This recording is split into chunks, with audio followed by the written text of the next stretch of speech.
සියලු දෙනාටම සුබ දවසක් වේවා කියලා ප්‍රාර්ථනා කරනවා. හරි. අද අපි කතා කරන්න යන්නේ ඔයාලගේ සිලබස් එකේ තියෙන 5 වෙනි පාඩම. තේරුණාද දුවලදී? අද අපි කතා කරන්න යන්නේ A level සිලබස් එකේ ඔයාලට තියෙන 5 වෙනි පාඩම. ව්‍යවසායකත්වය. හරි. අපි එහෙනම් අද බලමු මොකක්ද අපිට කතා කරන්න තියෙන පාඩම. මොන වගේ විශේෂ කාරණා ටිකක්ද අපිට මේ පාඩම තුලදී හම්බ වෙන්නේ කියලා. හරි ලේසි වචනයක් නේද දුවලදී? व्यवसायकत्व व्यवसायकत्व हरी දැක්කම හරි ලේසි වගේ තිබ්බට නේ ලස්සන පාඩමක් මේ දිනවල කතා කරනවා व्यवसायकत्व ඔයාලට නම් සමහර ළමයින්ට මේ වචනේ හරි කනට පුරු ඇති නේ ඇස් දෙකට දැකලා පුරුදු ඇති හරි එහෙනම් බලමු මොකද්ද මේ व्यवसायकत्व කියලා පාඩම ඔයාලට තියෙන පස්වෙනි පාඩම නේ එළව සිලබස් එකේ දැනට ඔයාලා පාඩම් හතරක් මේනුම් සාකච්ඡා කළේ අවසానයි.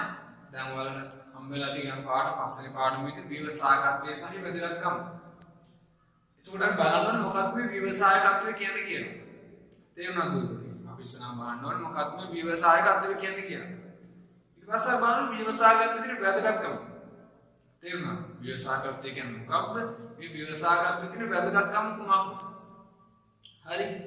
ඊට පස්සේ බලන්න මොකක්ද ව්‍යවසායකත්වය සහ ව්‍යාපාරය අතර තියෙන සම්බන්ධතාවය. මේ ව්‍යවසායකත්වයයි ව්‍යාපාරය අතර තියෙන සම්බන්ධතාවය මොකක්ද කියලා බලන්න ඕනේ. දැන් අපි හැමෝම ව්‍යාපාර කියන්නේ මොනවාද නේද? මේ හැමදේම හොඳට දන්නවා.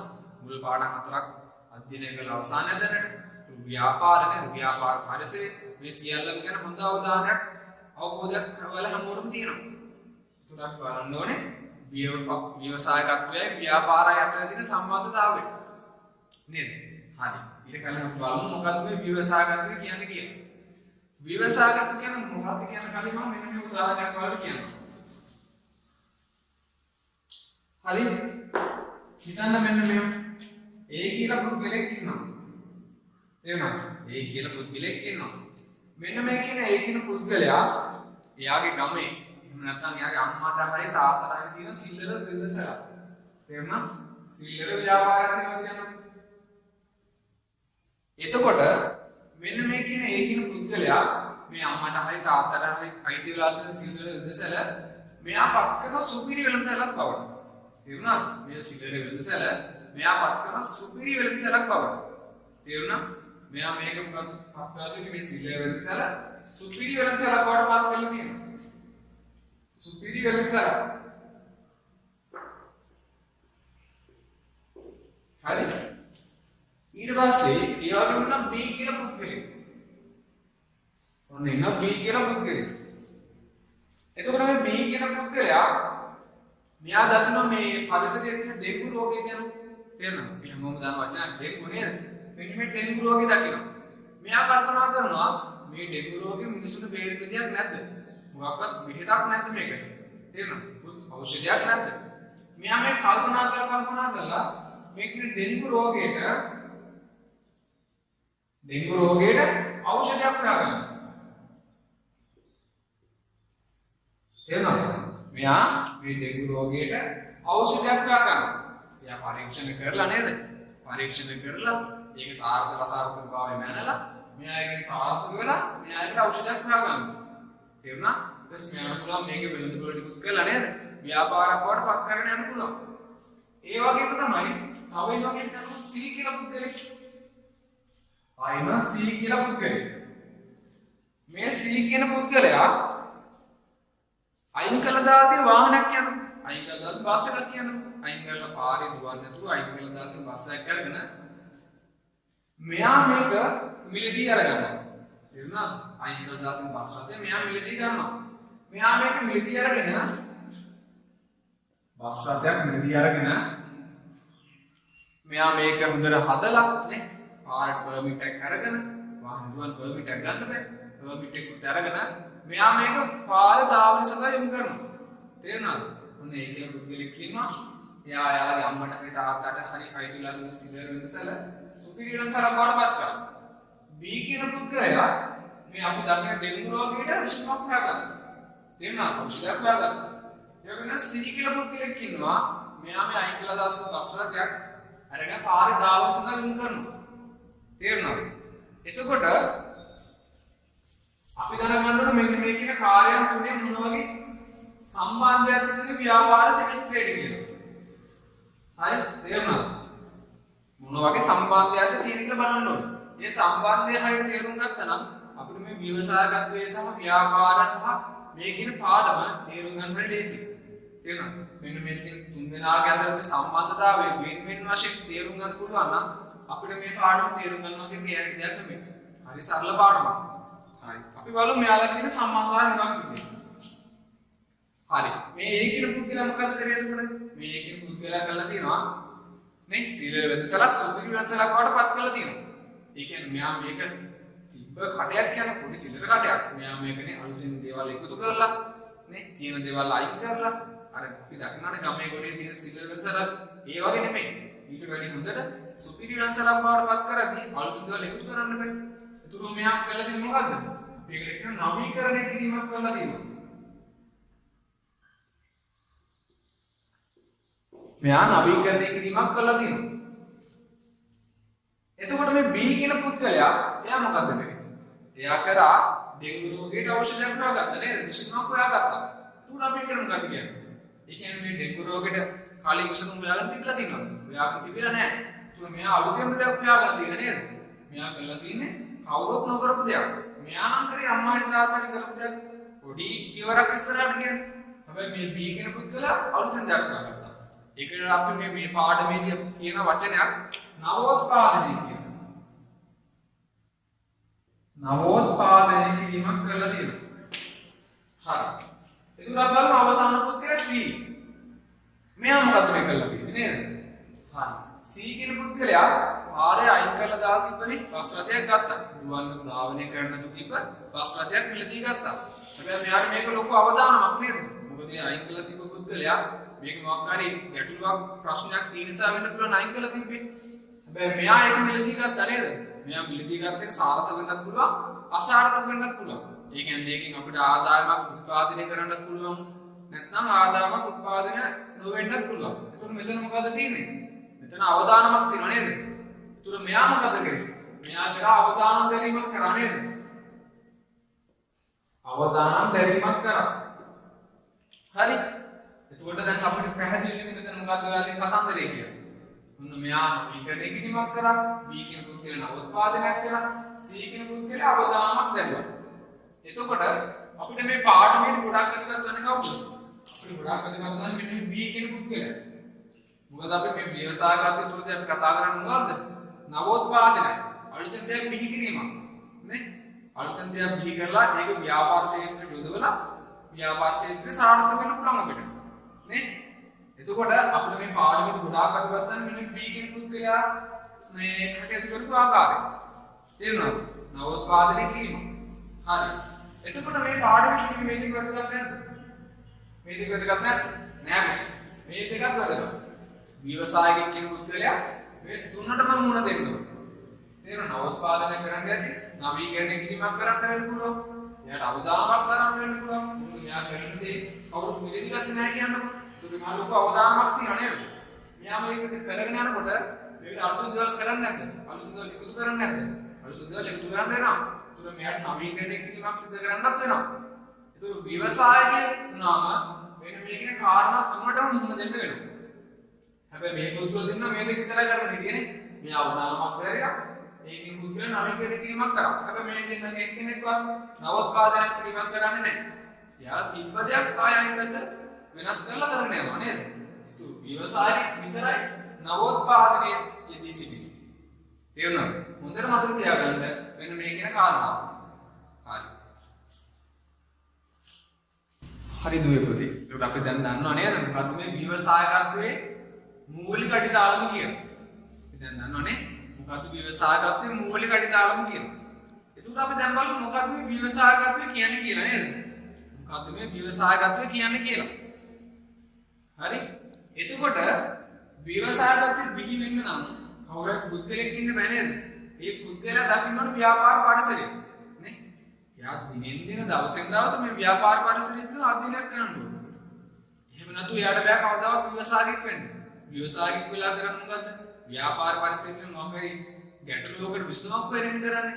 එහෙම ගැටලුවකට විසඳුමක් හොයන්න නම් මෙයා ගැටලුව ගැන හොඳ අවධානයෙන් ඉන්න ඕනේ. ඒ කියන්නේ දවසින් දවස නේ තප්පරෙන් තප්පරේ මොකද්ද ව්‍යාපාර ලෝකෙ සිද්ධ වෙන්නේ? මොන වගේ අලුතෙන් මිනිස් අවශ්‍යතා සහ උවමනා ටිකක්ද බිහිවන්නේ? මෙන්න මේ කියන කාරණා ටික ගැන හොඳ අවධානයක් තියෙන්න ඕනේ.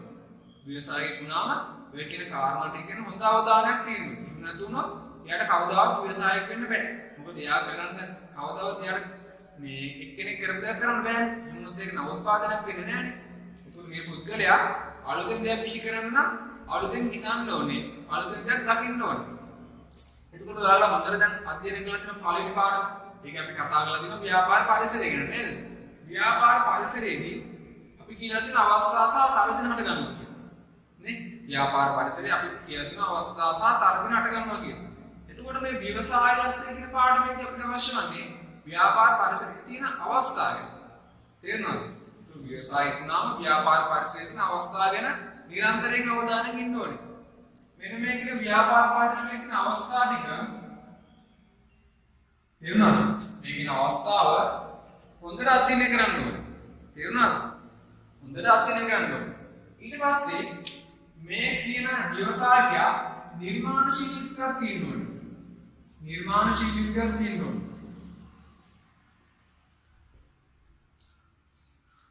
හරි? අවස්ථාව දැකලා මේක නිර්මාණශීලීව උකහා ගන්න ඕනේ. තේරුණාද? මොකක්ද ව්‍යාපාරික අවස්ථාවක් දැක්කොත් එහෙම ඒ අවස්ථාව අපි ඉස්සරහ අධ්‍යයනය කරන්න ඕනේ. අධ්‍යයනය කළා ඒක නිර්මාණශීලීව විසඳුමක් හොයන්න ඕනේ. තේරුණාද? නිර්මාණශීලීව විසඳුමක් හොයන්න ඕනේ. හැබැයි මෙයාට මේ කටයුතු කරගෙන යනකොට අවධානමක් දැරීම සිද්ධ වෙනවා. අවධානමක් දැරීම සිද්ධ වෙනවා. අපි කලින් කතා කරා වගේ මෙයාට අවධානමක් දරන්න සිද්ධ වෙනවා. මෙයා මේ කරන්න යන දේ හරියන්නත් පුළුවන්, වැරදෙන්නත් පුළුවන්. ඒකට අපි කියන අවධානමක් කියලා නේද? සාර්ථක වෙන්නත් පුළුවන්, අසාර්ථක වෙන්නත් පුළුවන්. හරි? සාර්ථක වෙන්නත් පුළුවන් මේ කියන විසඳුම, අසාර්ථක වෙන්නත් පුළුවන්. ඊට පස්සේ නිර්මාණශීලී මේ උදාහර ව්‍යාපාර අවස්ථාව නිර්මාණශීලී උකහාගෙන ඒකට අවධානමක් දරා ඊට පස්සේ අවසානයේ අපි කරන නවෝත්පාදන බිහි කිරීම. නවෝත්පාදන බිහි කිරීම. තේරුණාද? දැන් තේරුණා මම කියන්නේ මොකක්ද කියලා ව්‍යවසායකත්වය කියන්නේ මොකක්ද කියලා. ව්‍යාපාර පරිසරයේ තියෙන අවස්ථාවක් නේ නිර්මාණශීලී උකහා ගැනීම. මේ පිළිබඳ අවධානමක් දරා නවෝත්පාදන බිහි කිරීමේ ක්‍රියාවලිය. තේරුණාද? නවෝත්පාදන බිහි කිරීමේ ක්‍රියාවලියට අපි කියනවා ව්‍යවසායකත්වය කියලා. දැන් තේරුණාද මොකක්ද මේ ව්‍යවසායකත්වය කියන්නේ කියලා? ව්‍යාපාර පරිසරයේ තියෙන මොකක්ද අවස්ථාවක් දැකලා ඒක නිර්මාණශීලීව උකහා ගැනීමෙන් අවධානමක් දරා නවෝත්පාදන බිහි කිරීමේ ක්‍රියාවලියට අපි කියනවා ව්‍යවසායකත්වය කියලා. තේරුණාද? ඒ ක්‍රියාවලියට අපි කියනවා ව්‍යවසායකත්වය කියලා. හරිද? එතකොට මොකටද මේ ව්‍යවසායකත්වය නේ? ඒ ව්‍යවසායකත්වය වැදගත් වෙන්නේ. දැන් අපි හැමෝමනේ ඒ ලෙවල් කොමර්ස් කරන දරුවෙක් විදිහට ළමෙක් විදිහට අපි දැනගෙන ඉන්න ඕනේ. ඒ ව්‍යවසායකත්වය වැදගත් වෙන්නේ කියලා. නේද? අවදාගෙන මොකද ඊයේ තුනක් අරගෙන කැම්පස් යන බලාගෙන රොටි කන්න මේනේ නේද? ඒතර අපි බලන්න ඕනේ ව්‍යවසායකත්වය කියන්නේ මොකද්ද? ඇයි මේක වැදගත් වෙන්නේ? නේ? ව්‍යවසායකත්වය කියන පාඩම වල සිලබස් එක දාලා තියෙන එක්සාම් එක නිසානේ. ඒතර එක්සාම් එකට වගේම ඒක කොහොමද අපි ජීවිතේට වැදගත් වෙන්නේ කියලා අපි දැනගන්න ඕනේ. එක්සාම් එක ලියලා ඉවරලා අපිට පුළුවන් මේ තියරි කාරණා ටික ප්‍රැක්ටිකල් භාවිතයට ගන්න නේද? මේ තියරි කරුණු ටික ප්‍රැක්ටිකල් භාවිතයට ගන්න. එහෙම නම් තමයි ව්‍යවසායකෙ බිහි වෙන්නේ. නේ? අපි හැමෝම දන්න හොඳ ව්‍යවසායකෙක් ඉන්න අපේ රටේ නේද? හොඳට කල්පනා කරන්න කවුද මේ? ලංකාවේ අංකික ධනවතා. හොඳ ව්‍යාපාරිකයා. අපි හැමෝම දන්න ධම්මික පෙරේරා මහත්මයා.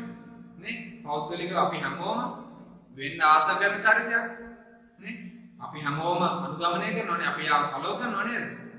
ඒ වගේ දවසක කවදාද මේ වගේ කෙනෙක් වෙනවා.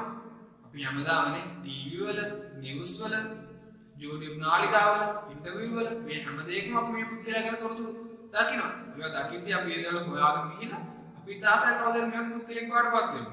ඒ තමයි මේ අපි කතා කරන තියරි කාරණා ටික ප්‍රැක්ටිකල් භාවිතයට ගත්ත මිනිස්සු. නේ? 3%ක් 4ක් මේ වගේ ව්‍යවසායක වෙන්නේ. ඒ කියන්නේ ව්‍යාපාර කරන පිරිස් අපි ඕන තරම් දකිනවා. ටවුන් එකකට ගියාමනේ හැමතැනම මොකක් හරි මේ ව්‍යාපාරයක් තියෙනවනේ. හැබැයි අලුතෙන් හිතලා අලුතෙන් දෙයක් කරන කට්ටිය අඩුයි. එතකොට 100ට පහක් වගේ ප්‍රමාණයක් තමයි ව්‍යවසාය වෙන්නේ. ඒතුළු 95ම ව්‍යවසාය නෙමෙයි ඒක නේද? ඒතුළු මේ පුද්ගලයා දාලා දෙන කම්පැනිස් වල වැඩ කරන්න යන්න තමයි අපි හැමෝම ගොඩක් ඉගෙන ගන්න නේද? මෙයාලගේ යටතේ වැඩ කරන්නේ.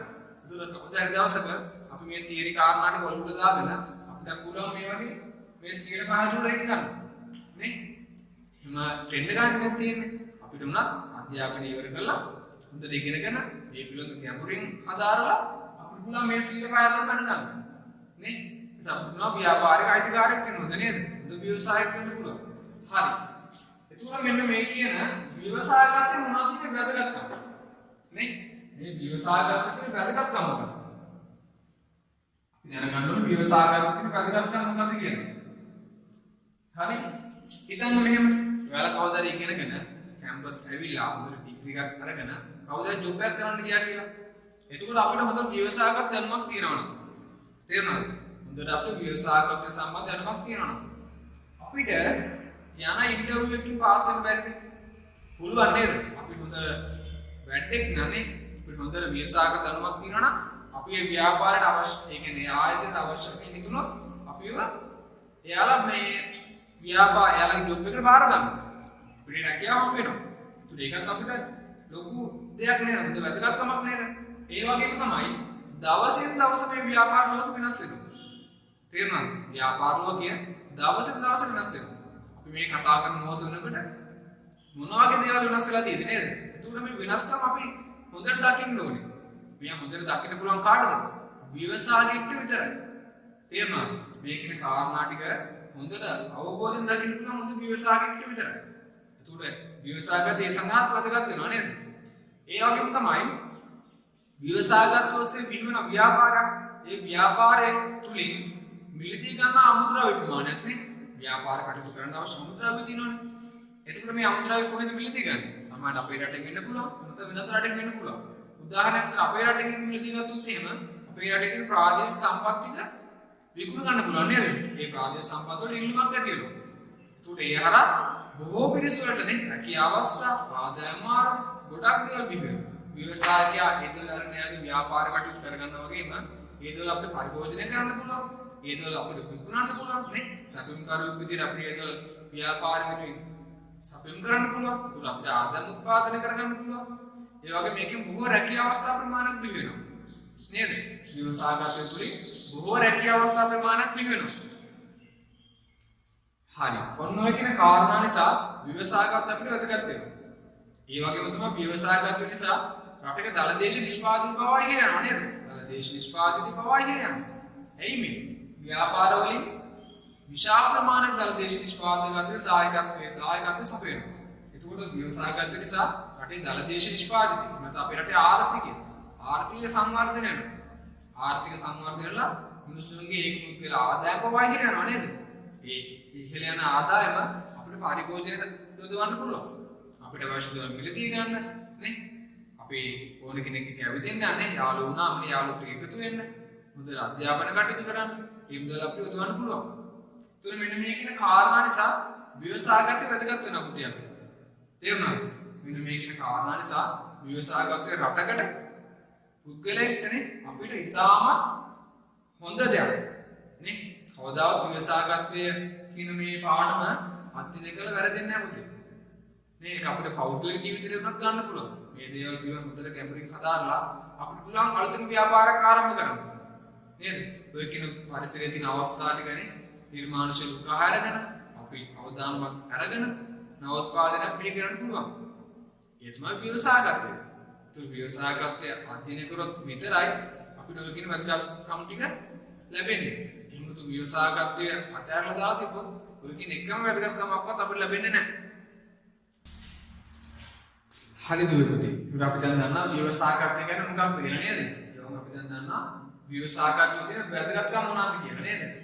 හරි. එතකොට අපි බලන්න ඕනේ ඊළඟට ව්‍යවසායගතයයි ව්‍යාපාරය කියන්නේ මොකක්ද කියලා. තේරුණාද? ව්‍යවසායගතයයි ව්‍යාපාරය අතර තියෙන සම්බන්ධතාවය මොකක්ද කියලා. හරි. දැන් අපි හැමෝම දන්නා ව්‍යවසායගතය කියන්නේ මොකක්ද කියලා නේද? මිනිස් අවශ්‍යතා සහ උන්නාය ඉටු කරන්න අවශ්‍යනේ. සමහර මිනිසුන්ගේ තියෙන විවිධාකාර වූ වමනා රාශියක් තියෙනවානේ. මේ වමනා ටික තෘප්තිමත් කරන්න අවශ්‍ය විසඳුමක් තමයි ව්‍යවසායගත කරා දෙන්නේ. තේරෙනවද? නිර්මාණශීලීවනේ අවදානමක් දරලා නවෝත්පාදන මිහි කරනවා කියන අපි කියන ව්‍යවසායගතය කියලා. ඒ වගේම තමයි ව්‍යාපාර. පිටිතර දෙවියන් දැක්කම ටවුන් එකකට ගියා. ඒක ටවුන් ඇතුළේ උනත් හැමතැනම මොකක්ද ව්‍යාපාරයක් තියෙනවා. සිල්ලර බඩු පිළිසලේ ඉඳලා මේ මහා පරිමාණ සුපිරිවෙන්සල් දක්වා මේ අතර වේදී කාඩද නේ බෙහෙත් පොහොරකටද මේ වගේ ගොඩක් ව්‍යාපාර අපි දකිනවා. අපි කඩේකට ගිහලා මොනවාක් හරි අපිට අවශ්‍ය දේ මිලදී ගන්නවා කියනකො ඒ මිලදී ගන්න තැන මොකද තියෙන්නේ? එතන තියෙන ව්‍යාපාරයක්. හැබැයි ඔය කියන හැමදාම ව්‍යවසායගත කියන සංකල්පය තියෙනවද? නෑ නේද? ඔය කියන හැමදාම ව්‍යවසායගත කියන සංකල්පේ නෑ. අපි ඔය කියලා සිල්ලරවන්සල්ට ගියා කියනකො මේ සිල්ලරවන්සල්ට ව්‍යවසායගත තියෙනවද? බොහෝ දුරට අඩු නේද? හැබැයි එතන ව්‍යාපාරයක් තියෙනවා. මොකද්ද ව්‍යාපාරයක් කියන්නේ? මිනිස් අවශ්‍යතා සහ වුණා තෘප්තිමත් කිරීමට අවශ්‍ය බහන් හා සේවා නිෂ්පාදනය බෙදා හැරීම අනුබද්ධ සියලු කටයුතු අපි කියන ව්‍යාපාරයක් කියලා නේද? ඔය කියන සියලු කාරණාට ව්‍යාපාරයක් පස්සේ වෙනවා. තේරුණා මම කියන්නේ? ඔය කියන කාරණාට ව්‍යාපාරයක් පස්සේ වෙනවා. හැබැයි මේ කියන ව්‍යාපාර වල මේ කියන ව්‍යවසායගත තියෙනවද? මේ හැම ව්‍යාපාරයක්ම නවෝත්පාදන බිහි කරනවද? නෑ නේද? එයාලා අපදානමක් කරනවා. නවීකරණය කිරීමකුත් කරනවා. හැබැයි මෙයාලා කවුරුත් නවෝත්පාදනයක් කරන්නේ නෑ. එහෙනම් මේ ව්‍යාපාර ඇතුලේ ව්‍යවසායගත තියෙන අඩු වෙන්න පුළුවන් නේ. හැබැයි සමහර ව්‍යාපාර තියෙනවා ඔය කියන කාරණා තුනම කරනවා. නිර්මාණශීලීත්වය, අවදානමක් දැරීම, නවෝත්පාදන බිහි කිරීම. එතකොට මොකක්ද කියලා අපි කියන්නේ? ව්‍යවසායගතය කියලා. ඒ කියන කාරණා තුනම තෘප්තිමත් කරන ව්‍යාපාර ආයතන තියෙනවා. එතකොට ඔය ව්‍යාපාර ආයතන ඔස්සේ ඔය කියන කාරණා තුනම තෘප්තිමත් කරනවා නම් ඒ ව්‍යාපාරේ ව්‍යවසායගතය සම්බන්ධයි. ව්‍යවසායගත තුලින් කොට නැගලා තියෙනවා. හැබැයි ඔය කියන කාරණා තුනෙන් අපි කියු නවෝත්පාදන බිහි කිරීම මේ තුන සිද්ධ වෙන්නේ නැත්නම් එතන ව්‍යවසායගත සම්බන්ධ වෙලා නැහැ. එයාලා මොකද ව්‍යාපාරයක් විතර කරන්නේ. තේරෙනවද? දැන් හිතන්න ඔයාලා නිතර දෙවිල ගමේ දැක්ක සිල්ලර බඩු පිටසල් මතක් කරගන්නකො. නේ? සිල්ලර බඩු පිටසල්. එතන ව්‍යාපාරයක් තියෙනවා. ඒක පිළිගන්න වෙනවා අපිට.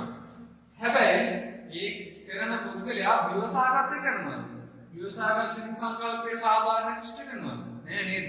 එයා අවදානමක් දරනවා නවීකරණය කිරීමක් කරන්නත් පුළුවන්. නැති වෙන්නත් පුළුවන්. හැබැයි ආ ව්‍යාපාර පවත්වාගෙන යනවා. අපි කරත් කියනවා මොකක්ද අපි අවශ්‍යතාවයක් කර වුණාවක් කියලා තෘප්තිමත් කරනවා. ඒකෙන් ව්‍යාපාරයක් කරනවා කියන එක අපිට පිළිගන්න වෙනවා. හැබැයි ව්‍යවසායගතය එතන තියෙනවා. එතන ව්‍යවසායගත තියෙනවා. එතන ව්‍යවසායගත නැහැ. ඒකට අපිට පැහැදිලි වෙන්න ඕනේ ව්‍යවසායක නේ මේ ව්‍යවසායගත තියෙන ඕනෑම ව්‍යාපාරයකට කරන්න පුළුවන්. ව්‍යාපාරයක් වෙන්න පුළුවන්. හැබැයි සෑම ව්‍යාපාරයක්ම ව්‍යවසායගත තියෙනවා. සෑම ව්‍යාපාරයක්ම ව්‍යවසායගත තියෙනවා. සෑම ව්‍යාපාරයක්ම ව්‍යවසායගත නැහැ නේද? තේරුණා නේද? සෑම ව්‍යාපාරයක්ම ව්‍යවසායගත නැහැ. ඒක ව්‍යවසායගත තුන ව්‍යාපාර වෙන්න පුළුවන්. හැබැයි ව්‍යාපාර තුන ව්‍යවසායගත බිහි වෙලා නැහැ. තේරුණාද මම කියන්නේ? ඒක සෑම ව්‍යාපාරයක්ම ව්‍යවසායගත තුන නිර්මාණය වෙලා නැහැ. හැබැයි සෑම ව්‍යවසායගත තුන බිහි වෙන ඕනෑම ව්‍යාපාරයක් ව්‍යවසායගත සංකල්පය තුල අන්තර්ගත වෙලා බිහි වෙන්න පුළුවන්. තේරුණාද මම කියන්නේ?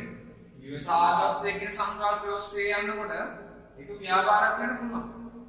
නේ? සෑම දෙයක්ම ව්‍යාපාරයක්. හැබැයි සෑම ව්‍යාපාරයක්ම ව්‍යවසායගත සංකල්ප ඔස්සේ යන්නේ නැහැ. ඒ සෑම ව්‍යාපාරයක්ම ව්‍යවසායගත සංකල්ප උපයෝග කරන ව්යාපාරයක් කරන්නේ නැහැ. තේරුණා නේද මම කියන එක තුලා? එතකොට ව්‍යවසායගත කියන අපි කලින් කිව්වා වගේ 105ක ප්‍රමාණය තමයි මෙන්න මේ කියන කාර්යතා විශ්ල කරන්නේ. 195ම ව්‍යාපාර විතරයි. හැබැයි ඒක ව්‍යාපාරික මේ ව්‍යවසායගත තියෙන බෑ. එහෙම තිබ්බනම් ඒකත් ඒකටමයි කියන්නේ. තේරුණා? මේක අපි පොඩ්ඩක් දෙක කරගෙන සොලක් එහෙම 105ක ප්‍රමාණයක් ව්‍යවසායගත වෙන කොට නැගිට ව්‍යාපාර තියෙනවා. ඒතුළු 195ම මොකක් හරි ව්‍යාපාරයක් විතරයි. ඒක කිය මිනිසුන් අවශ්‍යතා සහ වුණා ටික තෘප්තිමත් කරනවා විතරයි. හැබැයි මෙන්න මේ කියන කොටාශය පමණක් තේරුණාද? මේ කියන කොටාශය පමණක් අපේ තියෙන රටේ තියෙන මාර්ගවල කැටලොග් විසඳුමක් හොයලා තියෙනවා. මොකක් හරි ව්‍යාපාරයක් පරිසරයේ තියෙන අවස්ථාවක් දැකලා ඒක විසඳුමක් ඉෂ්ට කරලා තියෙනවා. තේරුණා නේද? ඒක සෑම ව්‍යාපාරයක්ම මේ උඩට වැටෙන්නේ නැහැ. තේරුණාද? මේ සෑම ව්‍යාපාරයක්ම මේ උඩට වැටෙන්නේ නැහැ. මෙයාලා ව්‍යාපාර කරනවා. හැබැයි මේ කොට තියෙන සෑම දෙයක්ම මේ උඩට වැටෙනවා. ව්‍යවසායගත තුලින් පියවන ඕනෑම ව්‍යාපාරයක් තුළ වැටෙනවා. මොකද එතන ව්‍යවසායගතයක් තියෙනවා. ව්‍යවසායගත තුලින් අවසාන ව්‍යාපාරෙක පිළිලා තියෙනවා. තේරුණානේ දැන් ඒක බලන්න. හරි පුතේ. ඒත් අපි ඉගෙන ගන්න මොකද්ද? ව්‍යවසායගත ප්‍රතිලාභ මොනවාද කියලා. තේරුණාද? මොනවාද ව්‍යවසායගත අධ්‍යයනය අපිට ලැබෙන ප්‍රතිලාභ? නැත්නම් මොනවාද ලැබෙන ප්‍රයෝජන කියලා අපිට බලන්න තියෙනවා. මේකේ ප්‍රයෝජන ප්‍රධාන කොටස් තුනයි. ප්‍රතිලාභ ප්‍රධාන කොටස් තුනයි. එක තමයි පුද්ගල ප්‍රතිලාභ. දෙක තමයි ආයතනික ප්‍රතිලාභ. අවසාන එක සමාජ සහ ආර්ථික ප්‍රතිලාභ. තේරුණාද? පුද්ගල ප්‍රතිලාභ, දෙක ආයතනික ප්‍රතිලාභ, අවසාන එක සමාජ සහ ආර්ථික ප්‍රතිලාභ. අපහන් මොනවාද පුද්ගල ප්‍රතිලාභ කියන්නේ කියලා? තේරුණාද? ව්‍යවසායගත ක්‍රියාවලිය කියන්නේ අපේ පුද්ගලෙක් සිටිනවා නම් ඒ පුද්ගලයාට මොනවද අපේ ප්‍රයෝජන ටිකක් තියෙනවා. ඒක ප්‍රතිලාභ වල අපි කියනවා පුද්ගල ප්‍රතිලාභ කියලා. මොනවාද පුතේ මේ පුද්ගල ප්‍රතිලාභ ව්‍යවසායගත තුලින් අපිට ලැබෙන්නේ? හිතන්න මම ව්‍යවසායකයෙක් නම් මට තියෙන ප්‍රයෝජන මොනවද? පුතේ මට එකකින් ලොකු ආත්ම තෘප්තියක් තියෙන්න පුළුවන්. තේරුණාද? ව්‍යවසායගත නිසා මට යම්සේ ආත්ම තෘප්තියක් තියෙන්න පුළුවන්. මම මෙන්න ඔය තැනක ඉන්නවා.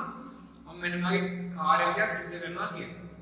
තව මගේ නිදහස නේ මගේ නිදහස මට ඕනි ලෙස පාවිච්චි කරන්න පුළුවන්. නිදහස තීරණ ගන්න පුළුවන්. නිදහසේ වැඩ කටයුතු කරන්න පුළුවන් නේ. ඍජුව තීරණ ගන්න පුළුවන්. ඊයගා තමයි පුතේ මගේ දක්ෂතාවයේ හැකියාව මත මට පුළුවන් සාර්ථකව අසාර්ථක වෙන්න.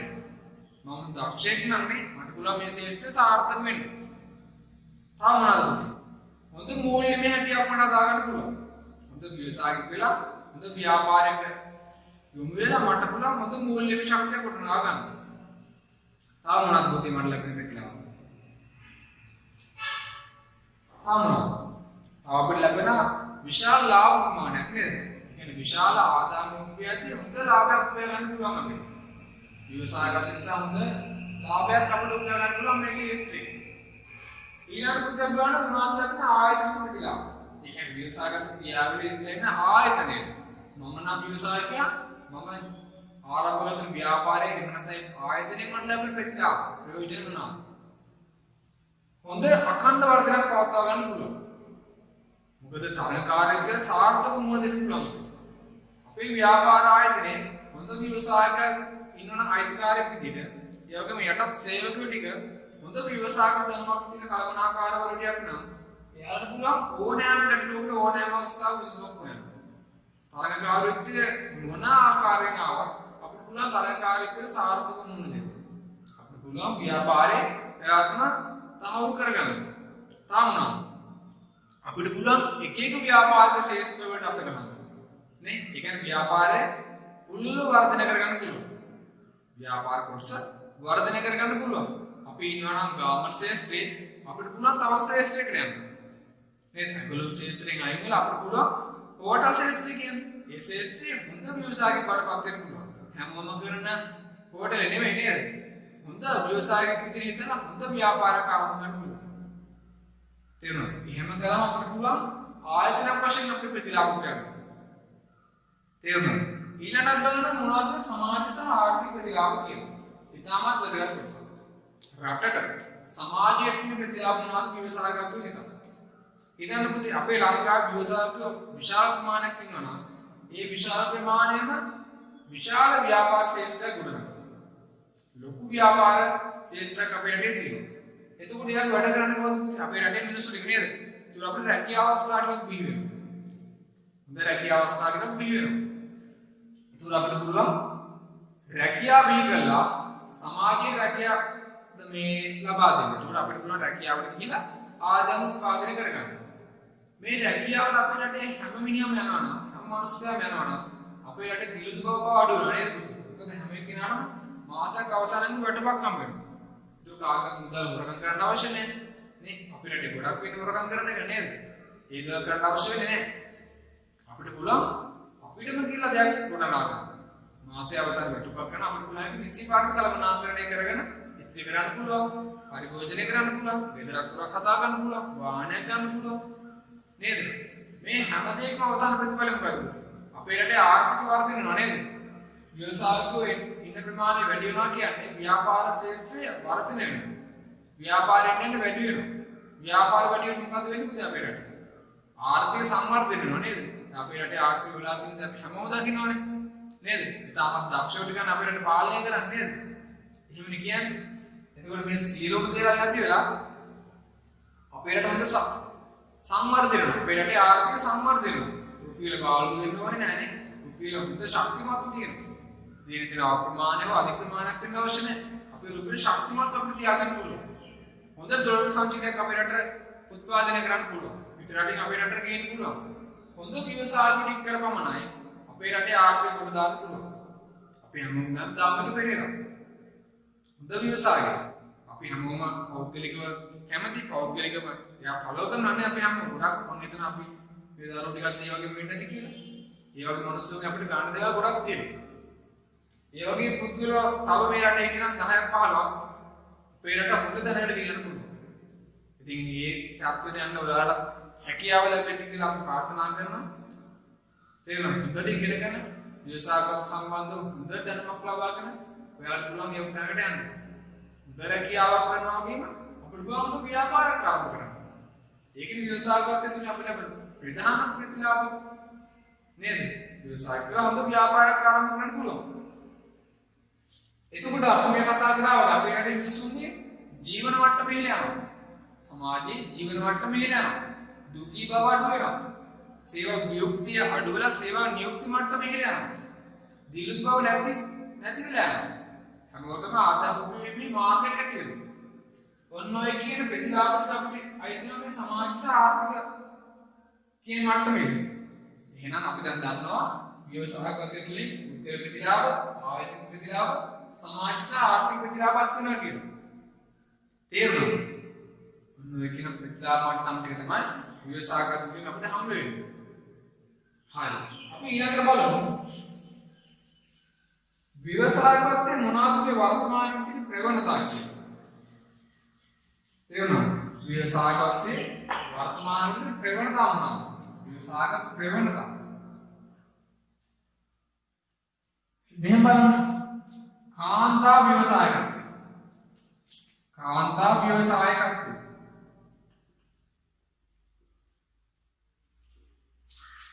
අද වර්තමාන වෙනකොට කාන්තාව බොහෝ පිරිසක් ව්‍යාපාර ශාස්ත්‍රයට වෙනවා. හොඳ ව්‍යවසායක වෙලා හොඳ පරිසර අවස්ථා දැකලා ඒවට විසඳුමක් හොයාගෙන හොඳ ව්‍යවසායකකට පත් වෙලා තියෙනවා. කාන්තා ව්‍යවසායකත්වය කියන්නේ ඉස්සර අතීතයේ ගත්තම නේ 2020 කට කලින් 2015 2014 කියන කාලවක ගත්තම අපේ රටේ කාන්තාව ව්‍යාපාර ශාස්ත්‍රයට යොමු වෙපි ප්‍රවණතාවය අඩුයි. හැබැයි වර්තමාන වන විට කාන්තාව පව නේ අධ්‍යාපන මට්ටමේ ඉහළ මට්ටමක තියෙනවා. හොඳට ඉගෙන ගන්න පිරිස වැඩි කාන්තාව වුණා. ඒ වගේම ව්‍යාපාර ශාස්ත්‍රයේ කාන්තාවන්ගේ ආගමනය වැඩි. හොඳ ව්‍යවසායක බඩපත් වෙලා කාන්තාව ව්‍යාපාර ශාස්ත්‍රය ඇවිල්ලා. මේක අපි දකින ව්‍යවසායක ප්‍රවණතාව. වර්තමානයේ ව්‍යවසායකත්වයේ හොඳ ප්‍රවණතාවක්. නේද? කාන්තාවන්ට තමන්ට අවශ්‍ය ආර්ථික මට්ටමකට යන්න ශක්තිමත් වෙන ආර්ථික අති ඉතින් මේ මිනිස්සු දුරගත්තා ව්‍යවසායගත මට්ටමට ව්‍යවසායගත වෙනවා කියනවා. ව්‍යවසායගත තුලින් ව්‍යාපාර ශාස්ත්‍රය යනවා කියනවා. ඒ වගේ මේ කට්ටිය ඇවිල්ලා ඉන්නවා. ඒක මොකද සාර්ථක වෙලා තියෙනවා. ඉතින් හොඳ ප්‍රවණතාවයක් තමයි මේ කාන්තා ව්‍යවසායගත කියන්නේ. ඊළඟට පොතේ අභ්‍යන්තර ව්‍යවසායගත. අභ්‍යන්තර ව්‍යවසායගත. මොකද පුතේ මේ අභ්‍යන්තර ව්‍යවසායගත කියන්නේ? දැන් මොකද ව්‍යාපාර ආයතන ගත්තොත් එහෙම ඒ ව්‍යාපාර ආයතනයේ තුල නේද ව්‍යාපාරය ඇතුලේ ව්‍යාපාරය තුලින් ගොඩ නැගෙන සහායකත්වය. හිතන්න ඔයා කල්පනාකාරව එක්ුණාම කවදාද දවසක ඔයාට තියෙන සේවක ටික තේරෙනවද? ඔයාට තියෙන සේවකයෝ ටික හොඳට අධ්‍යයනය කරන්න ඕනේ. තුර අපි අධ්‍යයනය කරලා අපි බලන්න මේ සේවකයා කොහොමද? මේ සේවකයා වැඩ කටයුතු කොහොමද? මෙයාට මේ වගේ දැනුමක් තියෙනවා. මෙයාට ව්‍යවසායගත දැනුමක් තියෙනවා. මෙයා හොඳ නිර්මාණශීලී පුද්ගලෙක්. මෙයාට පුළුවන් අවදානම් වලට මුහුණ දෙන්න. මේ පුද්ගලයා හොඳ නවෝත්පාදකයෙක්.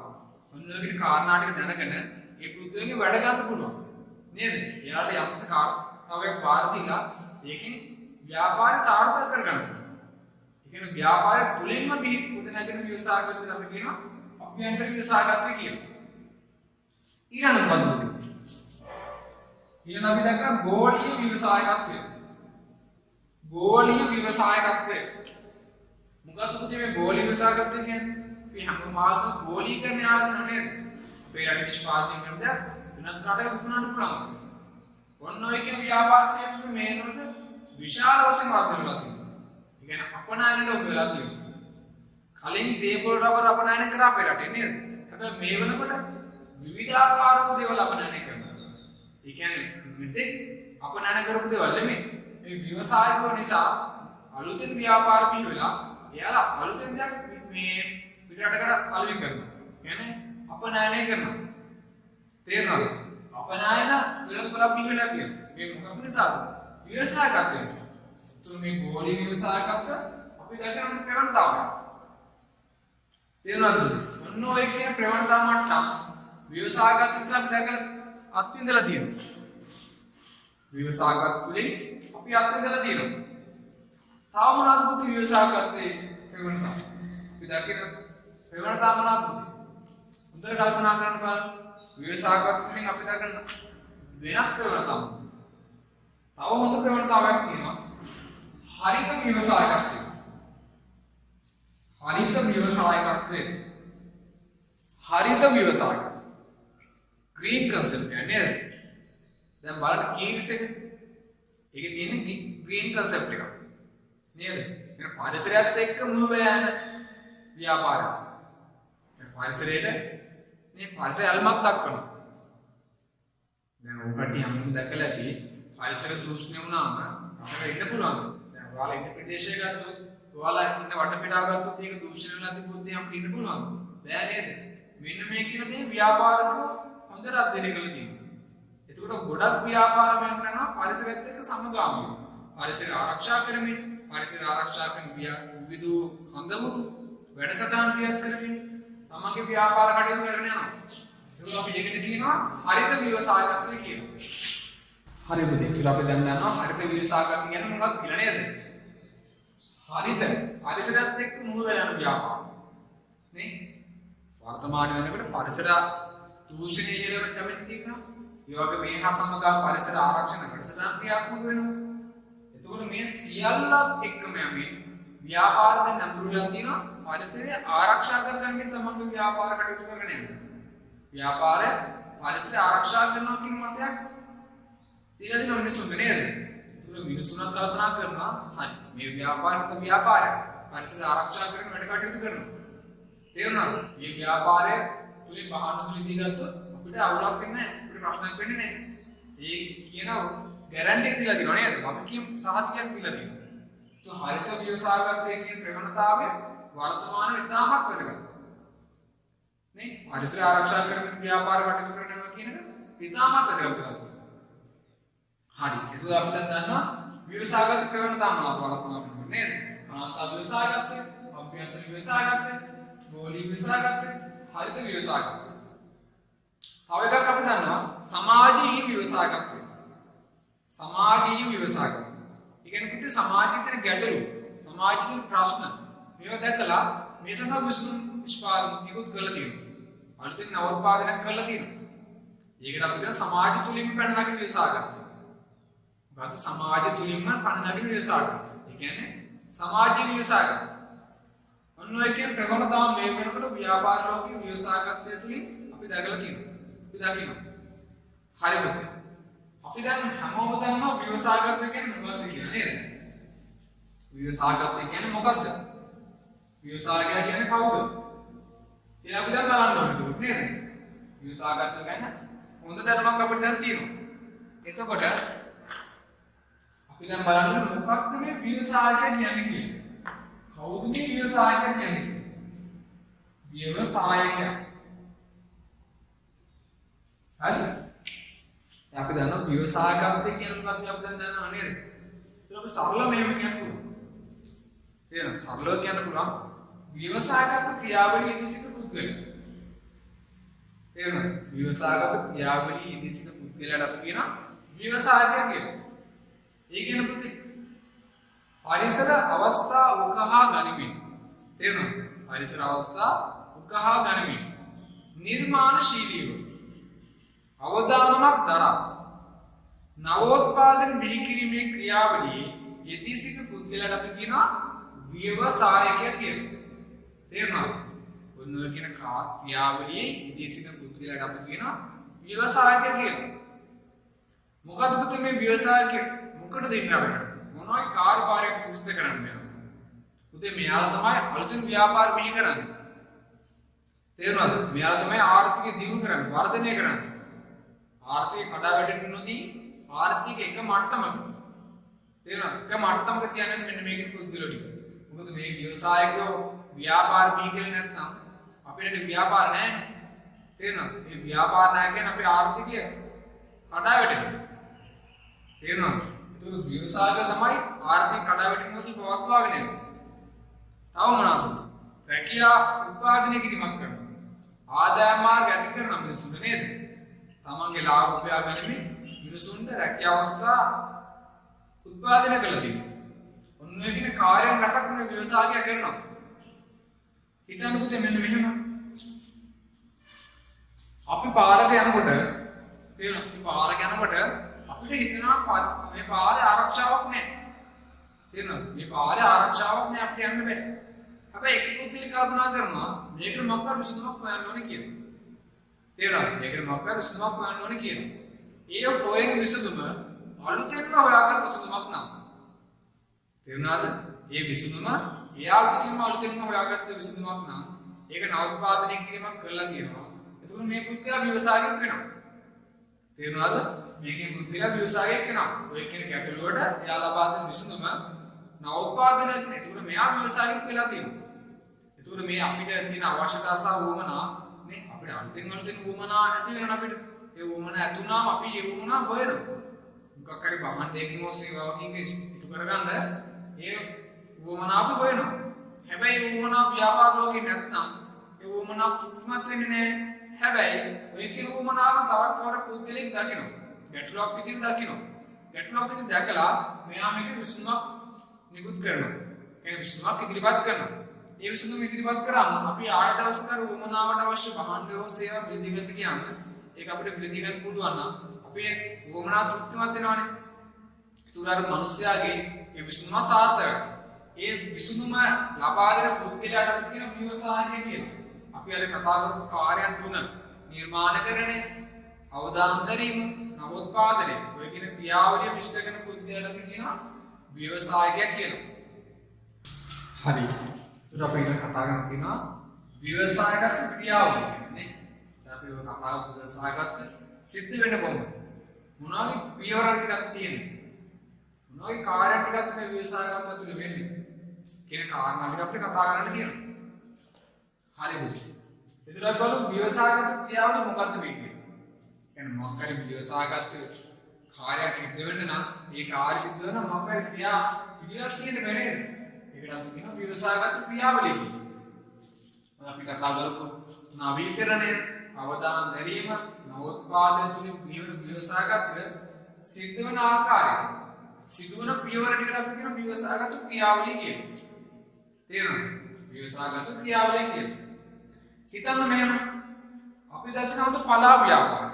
පලා වර්ග තියෙනවා. පලා වර්ග නිෂ්පාදනය කළ විකුණන ව්‍යාපාරය. හරිද? ඒ ව්‍යාපාරය අපි ඔලු තියනවා. ඒක මත අපි බලමු මොකක්ද මේ ක්‍රියාවලිය කියන්නේ. හරි. අපිට දැන් අපි නිතර දෙවි සමාජ ජීවත් වෙනකොට මිනිස්සුන්ට පාවල් කියන දේ අත්‍යවශ්‍ය නේද? කැම්ප් බීමක් ගත්තොත් ඒ කැම්ප් වේලට පලා වර්ග අත්‍යවශ්‍යයි. එතකොට දැන් මිනිස්සුන්ට පලා වර්ග පවා ගන්න අවස්ථාවක් වෙලාවක් තියෙනවද? වෙලාවක් තිබ්බත් උනන්දුවක් නැත්තේ නෑ නේ. එතකොට මේ පලා වර්ග බිස්නස් එකක් කරන මිනිස්සෙක් නේ අලුතෙන් දැක් හිටලා මෙයා හද ව්‍යාපාරයක් ආරම්භ කරනවා. එතකොට මෙයා ලගින මිනිස්සුන්ට මෙන්න මේ කියන කාලේ සම්බන්ධ ගැටලුවක්, වගා කිරීම සම්බන්ධ ගැටලුවක්, එහෙම නැත්නම් පලා හිඟයක්, පලාවක් නැතිකමක් තියෙනවා. එතකොට මෙයා මේක අලුතෙන් විසඳුමක් හොයනවා. මොකක්ද මෙයාගේ විසඳුම? මෙයා මෙන්න මේ විසඳුමක් දෙනවා. මෙයා පලා වර්ග වගා කරලා, පලා වර්ග පැකට් කරලා මේක වෙළඳපොළට නිකුත් කරනවා. මෙයා සාර්ථක වෙන්න බැරිද? සාර්ථක වෙන්න පුළුවන් බුදේ. මොකද මිනිසුන් පලා වර්ග හැම වෙලේම මිලදී ගන්නවා නම් නේ? පලා වර්ග හැම වෙලේම මිලදී ගන්නවා නම් අත්‍යවශ්‍යයි නම් මෙයාගේ ව්‍යාපාරය සාර්ථකයි. මෙයා ලබා දෙන සේවාව ගුණාත්මකයි නම් ඒක පාරිතෝෂික මිලදී ගන්නවා. එතකොට මෙයාට පුළුවන් මේක සාර්ථක වෙනවා. එතකොට මේ කියන සාර්ථකත්වය තමයි මෙන්න මේ අවසාන එක. ප්‍රතිලාභ ලබන මට්ටම. එතකොට ප්‍රතිලාභ ලබන මට්ටම කියන්නේ ඔක ආරම්භ කරලා අවසාන කරගෙන ඉන්නද? ඒ අවසාන වෙනකන් ක්‍රියාවලිය තමයි අපි අධ්‍යයනය කරන්නේ. ඒකේ පළවෙනි කාර්යය තමයි නවවිතා සොයා ගැනීම. ඉවරද පුතේ? පළවෙනි කාර්යය තමයි නවවිතා සොයා ගැනීම. මොකද්ද මේ නවවිතාවය කියන්නේ? අපි අර කතා කරපු මේ පලාවර්ග අත්‍යවශ්‍ය වීම. විසුණ්ඩ පලාවර්ග අවශ්‍යයි. හැබැයි නිෂ්පාදනය කරගන්න විදියක් නැහැ. මිලදී ගන්න විදියක් නැහැ. පලාවර්ග නැහැ. අරයදත්ත මෙන්න මේ කියන ගැටලුව. ඒකට විසඳුමක් විදියට නවවිතාවක් සොයාගත්ත පලාවර්ග මෙයා කරක් කියලා වෙලතුරට නිකුත් කරනවා කියනවා. ඊළඟට සංකල්ප ගොඩනැගීම සහ සැලැස්ම සැකසීම. සංකල්ප ගොඩනැගීම සහ සැලැස්ම සැකසීම. මොකද්ද පුතේ මේ සංකල්ප ගොඩනැගීම සහ සැලැස්ම සැකසීම කියන්නේ? මෙයාගේ ව්‍යාපාරයක් තියෙනවානේ. අපි පලාවර්ග ව්‍යාපාරයක් තියෙනවා. මේ ව්‍යාපාරය කොහොමද කරගෙන යන්නේ? නේද? කොහොමද ව්‍යාපාරය තියෙන්නේ? මොන වගේ මෙහෙවරක්, දැක්මක්, මොන වගේ අරමුණු ටිකක් තියෙන්න ඕනේ කියලා මම තීරණය කරන්න ඕනේ. කොයි කාලයද ආරම්භ කරන්නේ? කොයි වගේ කාලයක් තුලදී කොයි වගේ මට්ටමකට යනවද? කොයි වගේ ලාභ ප්‍රමාණයක් උත්පාදනය කරගන්නවද? කොයි වගේ පාරිභෝගික ටිකක් මෙයා ටාගට් කරන්නේ? නේද? කොයි වගේ පාරිභෝගික ටිකකටද මෙයා මේක විකුණන්නේ? හරි. උඩ අපි අල්ලගෙන විවසාගත් පාඩමේ අවසාන කොටස. නේ බලස් සිලබස් එක අපි කතා කරා පස්වෙනි පාඩම විවසාගත් අධ්‍යයනේ. ඒකේ අවසාන කොටසට අපි ඇවිල්ලා තියෙනවා. අපි දැනගන්න ඕනේ මොනවාද විවසාගත් කුසලතා. හරි. මේ කුසලතා වර්ධනය කර ගන්න පුළුවන් ක්‍රම මොනවාද? ඔන්න ඔය කියන කාරණා දෙක අපි දැනගන්න ඕනේ. භාගයට આવුවොත් විවසාගත කුසලතා නම් කරන්න, විවසාගත කුසලතා වර්ධනය කරගන්න හැකි ආකාර දක්වන්න. ඔන්න ඔය කියන ප්‍රශ්න දෙක આવොත් ඔය කියන කාරණා ටික අපි දැනගෙන ඉන්න ඕනේ. හරි. අපි බලමු මොනවද මේ විවසාගත කුසලතා කියන්නේ කියලා. මොනවද මේ විවසාගත කුසලතා කියන්නේ කියලා. එක නායකත්ව කුසලතා. එක නායකත්ව කුසලතා. හිතන්න මොකද ව්‍යවසායයක් නම් ඒ ව්‍යවසායක ව්‍යාපාර අයිතිකාරයා වෙනවා නේද? එතකොට අයිතිකාරයා වුණාම එයා එක නායකයා වෙනවා. ප්‍රධානියා වෙනවා. එතකොට තමන්ගේ යට දෙන සේවකයෝ ටික අනුගාමිකයෝ ටික ලවා වැඩ කරවා ගන්න පුළුවන් වෙනවා. නේද? නායකයා තමයි ව්‍යාපාර ප්‍රයත්න තීරණය කරන්නේ. මොකද අනේ ව්‍යාපාර ප්‍රධානියා අවුල් නම් ව්‍යාපාරේ කොහොමද පවත්වන්නේ මොකද නේද? එතකොට හොඳ නායකත්ව කුසලතාවයක් ව්‍යවසායක නම් තියෙනවා. ව්‍යවසායකෙක් නම් හොඳ නායකත්ව කුසලතාවයක් තියෙනවා. හොඳ නායකයෙක් වෙන්න. දෙක අන්තර්පුද්ගල කුසලතාව. අන්තර්පුද්ගල කුසලතාව. මොකද්ද පුතේ මේ අන්තර්පුද්ගල කුසලතාව කියන්නේ? ව්‍යාපාර කටයුතු කරගෙන යනකොට එයාට බාහිර සහ අභ්‍යන්තර පාර්ශ්වික ගැටෙන්න වෙනවා. ඒ සම්පූර්ණකාරයෝ එක්ක තරකරුවෝ එක්ක සේවකයෝ එක්ක මේ සියල්ල සමගනුදුරු කරන්න සිද්ධ වෙනවා. එතකොට මෙයාලා එක්ක හොඳ සම්බන්ධතාවයක් තියාගන්න ඕනේ. අභ්‍යන්තර හෝ වේවා බාහිර හෝ වේවා. මේකේ සෑම පාර්ශ්වයක් එක්කම හොඳ සම්බන්ධතාවයක් තියාගන්න ඕනේ. එහෙම හොඳ සම්බන්ධතාවයක් තියාගෙන ගියොත් විතරයි මෙයාට තමන්ගේ අරමුණ කරා යන්න පුළුවන්. තේරෙනවද? ඊළඟට සංනිවේදන කුසලතාව. සංනිවේදන කුසලතාව. මොනවද මේ සංනිවේදන කුසලතාව කියන්නේ? ව්‍යාපාරයක් ආරම්භ කළ පවත්වාගෙන යනකොට එයාට අවශ්‍ය නැ තොරතුරු නේද? එයාගේ අරමුණ කරා යනකොට ඒ අරමුණ කරා සාක්ෂාත් කරගන්න තොරතුරු අවශ්‍යයි. ඒතුළු මේ තොරතුරු බාහිර පාර්ශ්වයෙන් හෝ අභ්‍යන්තර පාර්ශ්වයෙන් අරගෙන ඒක හොඳට කළමනාකරණය කරගන්න පුළුවන් වෙනවා. තොරතුරු වලින් ප්‍රයෝජන ගන්න පුළුවන් වෙනවා. තමන්ට කියන්න අවශ්‍ය දේ සේවකයන්ට හෝ වේවා වෙනත් පාර්ශ්වයකට හෝ වේවා කියන්න අවශ්‍ය දේ හරියට සංවේදනය කරගන්න පුළුවන් වෙනවා. එහෙම නැතුනොත් එයාට දෙයක් කියන්න අවශ්‍යයි හැබැයි කියන්න වෙන දෙයක්. ඒක තේරුම් ගන්න පුදුමයි තේරුම් ගන්න වැරදි තියෙනවා. ඒක වැඩක් නෑ නේද? ඒකට හොඳ සංවේදන කුසලතාවයක් මෙයාට තියෙන්න ඕනේ. අවසාන කුසලතාවය තමයි මූලික කළමනාකරණ කුසලතාව. මූලික කළමනාකරණ කුසලතාවක් තියෙනවා. හරි? ඔයාලා 13 ශ්‍රේණියෙන් ගියාම කතා කරන්න තියෙන කළමනාකරණ කියලා පාඩමක්. අන්න ඒකේ තියෙන කළමනාකරණ කුසලතාව ටික මෙයාට තියෙනවා. මොනවාද? සැලසුම් කරණය, සංවිධානකරණය, මෙහෙයවීම, පාලනය මොන කියන මූලික කල්පනාකරන කුසලතා හතර. හොඳ ව්‍යවසායක සතු තියෙනවා. තේරුණාද? සැලසුම්කරණය, සංවිධානකරණය, මෙහෙයවීම, පාලනය. ඔය කියන සංවේදන කුසලතා මූලික කල්පනාකරන කුසලතා ටික හොඳ ව්‍යවසායක සතු වෙනවා. හරි? ඒක අපි දැන් දන්නවා ව්‍යවසායක කුසලතා කියන්නේ මොනවද කියලා. එක ඇවිල්ලා නායකත්ව කුසලතා. දෙක අන්තර්බුද්ධ කුසලතා. තුන සංවේදන කුසලතා. අවසාන එක මූලික කල්පනා කරන කුසලතා. හරි? ඒතුළු නොයි කියන කුසලතා ටික සතු වෙනකොට හොඳ ව්‍යවසායකෙක් වුණා. හරි. අපි දැන් බලමු මෙන්න මේ කියන කුසලතා ටික මේ කියන ව්‍යවසායක කුසලතා ටික වර්ධනය කරගන්න පුළුවන් ක්‍රම මොනවාද කියලා. තේරුණාද? මේ කුසලතා ටික වර්ධනය කරගන්න හැකි ආකාර මොනවාද? ඔය කියන කුසලතා අපි සතු නැත්නම් අපි කොහොමද කුසලතා ටික වර්ධනය කරගන්නේ? කොහොමද ඔය කියන කුසලතා ටික හදාගන්නේ? කියලා අපි බලන්න ඕනේ. එක ඇවිල්ලා ස්වයං නැගීම. ස්වයං නැගීම. මොකක්ද මේ ස්වයං නැගීම කියන්නේ? අපි බලනවා අපිම තක්සේල් කරගන්න. මොනවාද මට තියෙන කුසලතා? මොනවාද මට නැති කුසලතා? මට නායකත්ව කුසලතා තියෙනවා. හැබැයි මට සංවේදන කුසලතා නැහැ. ඔන්න ඔය විදිහට තමන් විසින්ම තක්සේල් කරගන්නවා මට මොනවාද තියෙන කුසලතා? මට නැති කුසලතා මොනවාද? මම කොහොමද මේ දේ වර්ධනය කරගන්නේ? කියලා අපි කල්පනා කරලා බලමු. ඒකට අපි කියන ස්වයං නැගීම කියනවා. තේරුණාද? දෙවෙනි එක තමයි මේ කියන විමසාගත කුසලතා වර්ධනය කරගන්න පුළුවන් දෙවෙනි ක්‍රමය තමයි පුහුණුව. පුහුණුව. ඒ කියන්නේ මුද්ද විමසාගතය වර්ධනය කරන පුහුණු වැඩසටහන් තියෙනවා. නේද? දැන් ලංකාව ගත්තොත් එහෙම විමසාගත සංවර්ධන වැඩමුළු තියෙනවා. අපිට පුළුවන් ඒවට සහභාගී වෙන්න. කවුරු හිතනනම් පුද්ගලෙක් මේ පුතේ කවුරු කෙනෙක් හිතනවා නම් හොඳ ව්‍යවසායක වෙන්න ඕනේ කියලා අපිට පුළුවන් පුහුණුව තුලින් ඒක ලබා ගන්න නේද? හොඳ පුහුණුවක් ලබාගෙන අපිට පුළුවන් ව්‍යවසායකයෙක් වෙන්න. තුන්වෙනි කාරණාව තමයි අධ්‍යාපනය. අධ්‍යාපනය. ව්‍යවසායක සම්බන්ධ පාඨමාලා තියෙනවා. උපාධි තියෙනවා. මෙන්න මේ කියන අධ්‍යාපන රටාව තුළින් අපිට පුළුවන් ව්‍යවසායගත කුසලතා වර්ධනය කරගන්න. නේද පුතේ? හොඳට මේක ඉගෙන ගන්න. ව්‍යවසායක වෙන්න කලින් මේ ගැන හොඳට අධ්‍යයනය කරලා ඉන්න. තමන් ස්වයං ඉගෙන ගන්නවා, හොඳ පුහුණුවක් ලබනවා. ඊළඟ ගන්නම් කතා කරන අධ්‍යාපනය. හොඳ අධ්‍යාපනයක් ලබන්න. මොකක්ද? ව්‍යවසායගත සම්බන්ධ. ව්‍යවසායක සම්බන්ධ හොඳ අධ්‍යාපනයක් ලැබලා අපිට පුළුවන් අර කියපු ව්‍යවසායක කුසලතා හතර වර්ධනය කරගන්න. අවසාන එක තමයි අත්දැකීම් තුලින්. ඒ කියන්නේ පුතේ මොකක් කර ව්‍යාපාරික ව්‍යවසායගත කාර්ය කරලා කියනවා. මොකක් කර රැකියාව වශයෙන් ව්‍යවසායගත දනු බෙදාගෙන.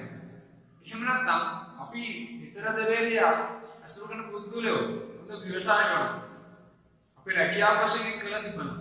අපිට පුළුවන් මේ අත්දැකීම් උපයෝග කරගෙන අපිම ව්‍යවසායක කරන්න. අපි යම් කියලා ව්‍යාපාර කරමු. එතකොට පුතේ අත්දැකීම් වලින් ප්‍රයෝජන අරගෙන අපිට පුළුවන් ඔය කියන ව්‍යවසායක කුසලතාව සම්වර්ධනය කරගන්න.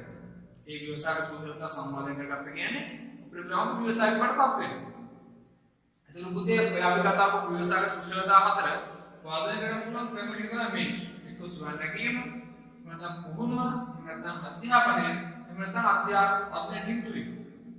ඔය කියන ක්‍රම හතර ඔස්සේ අපිට පුළුවන් ව්‍යවසායගත කුසලතාව වර්ධනය කරගන්න. හරිද? එතකොට ඔයාලත් එක්ක අපිට කතා කරන්න තිබු ව්‍යවසායගත පාඩම අපිට කතා කරන්න කොච්චර. ඔය ටික අපි දැනගෙන ඉන්න ඕනේ. තේරුණාද? ඔයාලා සිලබස් එකේ පස්වෙනි පාඩම වශයෙන් ව්‍යවසායගත වැදගත්කම. ව්‍යවසායගත කියන පාඩම අපි සාකච්ඡා කළා අවසන්. අපි ඔය කියන විශේෂ කාරණා ටික හොඳට නේ හොඳට අපිට පුළුවන් නම් හොඳට පාඩම් කළා හොඳට මතක වෙන අපිට මේක ඒකට ලකුණු පහක් ආවොත් ව්‍යවසායගත පාඩමේ අපිට පුළුවන් මේ සම්පූර්ණ ලකුණු ටික ලබා ගන්න. පොඩි විශේෂ කාරණා ටික දැනගන්න. මොකක්ද ව්‍යවසායගත කියන්නේ? කවුද ව්‍යවසායකය කියන්නේ? මොනවද ව්‍යවසායගත වැදගත්කම්? මොකක්ද ව්‍යවසායගත ක්‍රියාවලිය? මොනවද ව්‍යවසායගත නිපුණතා? එන ව්‍යවසායගත සහ ව්‍යාපාර අතර සම්බන්ධතාවය. මොනවද ව්‍යවසායගත කුසලතා? කොහොමද මේ කුසලතා වර්ධනය කරගන්න පුළුවන්? ඔන්නගෙන කාරණා ටිකෙන් අපි පිරිපුන්නා. ඔය දැනුම අපිට සතුයි නම් අපිට කිසිම බයක් නෑ. විභාගයට ඕන ප්‍රශ්නයක් ආවදී අපිට පුළුවන් මේකේ සම්පූර්ණ අප්‍රමාණ ලබා ගන්න මේ පාඩම තුල. තේරුණාද? ඒතර ඔයාලා තියෙන හොඳට පාඩම් කරන්න ඕනේ. හොඳට පාඩම් කරලා හොඳට පේපර්ස් වලට උත්තර ලියන්න. එහෙම වුණාම අපිට පුළුවන් කිසි බයක් නැතුව එක්සෑම් එකට ගිහිල්ලා මේ පාඩමෙන් කියන ඕනෑම ප්‍රශ්නකට පිළිතුරු සපයන්න. හරියට පිළිතුරු සපයන්න. ඔය කියන විෂය කාරණා ටික අපි පිළිගන්නා. ඔය විෂය කාරණා හොඳට පුළුවන් නම් අපිට කිසි බයක් නැතුව අපිට පුළුවන් පේපරෙට මුහුණ දෙන්න.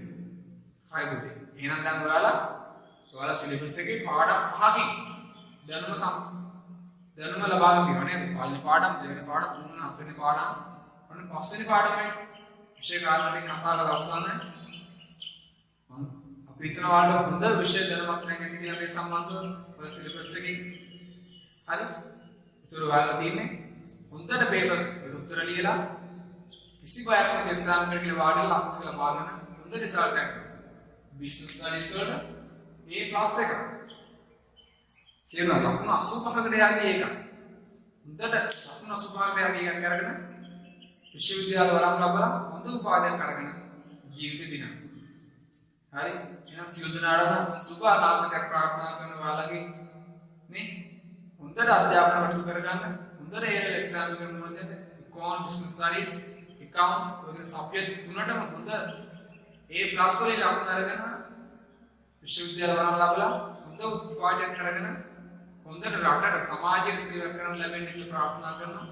සියලු දෙනාටම හොඳ අනාගතයක් ප්‍රාර්ථනා කරමින් අනාගතයේ දවසක නැවතත් අපි මුණ ගැහිවා කියලා ප්‍රාර්ථනා කරමින් මගේ පාඩම මම මෙතනින් අවසන් කරනවා. ඔයාලට ඉදිරි පාඩම් එක්ක සම්බන්ධ වෙන්න පුළුවන්. සියලු දෙනාට සුබ අනාගතයක් ප්‍රාර්ථනා කරනවා. හරි.